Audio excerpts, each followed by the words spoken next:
Hello，大家好，我係比特幣家伙。今日咧想講嘅嘢咧就係究竟Taylor Swift 咧有冇入樽嘅能力嘅咧？咁如無意外咧，大家嘅反應一定係搞錯啊！我聽緊啲乜嘢啊？咁樣嗱，大家咧冇聽錯嘅，而且咧要好好記住自己呢一個反應，因為咧呢一個問題 exactly 係同問緊比特幣有冇內在價值係同一個邏輯嘅。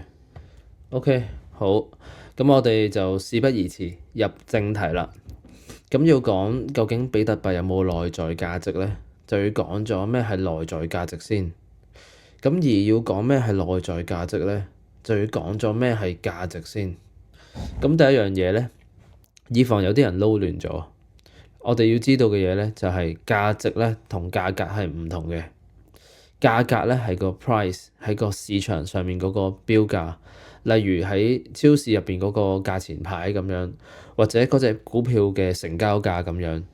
咁越接近 free market 嘅嘢咧，就越係取決於 supply and demand。咁所以價格咧係一個相對客觀嘅概念嚟嘅。好啦，咁講返價值啦。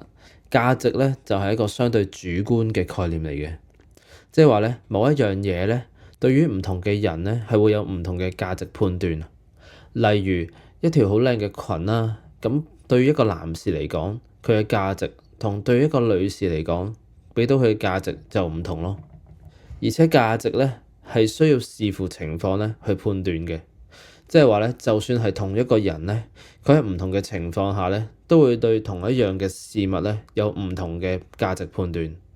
例如，我而家畀一樽礦泉水同一條金條你揀，你會揀邊樣咧？咁喺正常情況下，99.9%我諗你都會揀一條金條啦，係咪？但係如果個情況係咧，你喺沙漠嗰度蕩失路，3日冇水飲，咁我諗你咧係會有99.99999%咧係會揀嗰支礦泉水嘅。咁另外咧，價值仲有一個特性咧，就係咧邊際效用遞減。如果用人話講咧，即係話咧嗰樣嘢每新增一個單位咧，佢畀到你嘅價值咧係會減低。例如你食魚蛋咧，你食第一粒同食到第10粒咧，畀到你嗰個滿足感嗰個價值咧係會唔同嘅，係會慢慢減低嘅。好啦，咁我哋而家對價值有一啲初步嘅概念之後咧，就可以去睇下咩係內在價值啦。咁內在價值嘅意思咧，就即係佢唔需要外在嘅嘢去賦予佢價值啦。佢本身內在已經係有價值嘅。咁正如頭先所講，價值係主觀㗎嘛，咁所以必須要有一個主體去賦予嗰樣嘢有冇價值咯。咁所以內在價值呢個 term 咧，其實係廢嘅。例如一隻杯咧，佢嘅價值咪嚟自用佢嘅人咯。因為我哋可以攞呢隻杯嚟作為工具去承載啲水畀我哋去飲用，而一隻香蕉對於食用佢嘅人或者動物嚟講咧，就提供到一個營養嘅價值啦。而同一隻香蕉咧，對於嗰棵香蕉樹嚟講咧，或者對於香蕉呢一個物種嚟講咧，隻香蕉嘅價值就係傳播到個種子咯，幫到佢哋呢一個物種去繁衍咯。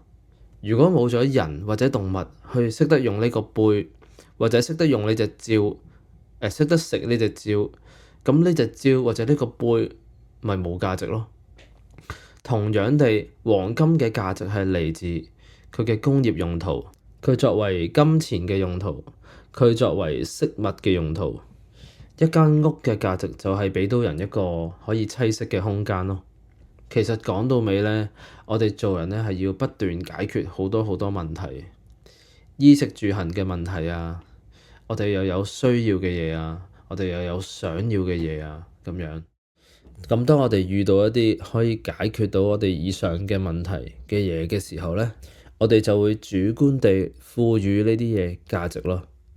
咁所以呢個世界根本就係冇內在價值呢樣嘢。咁而呢個 term 點嚟嘅咧？咁我覺得可能係同股票有關，因為有啲價值投資者咧，佢哋會話內在價值就係嗰間公司嗰隻股票帶嚟嘅現金流，咁佢哋咧就可以用呢啲未來現金流嘅自然法去計到而家嘅內在價值，compare 而家嘅市價，咁睇下抵唔抵買咁樣。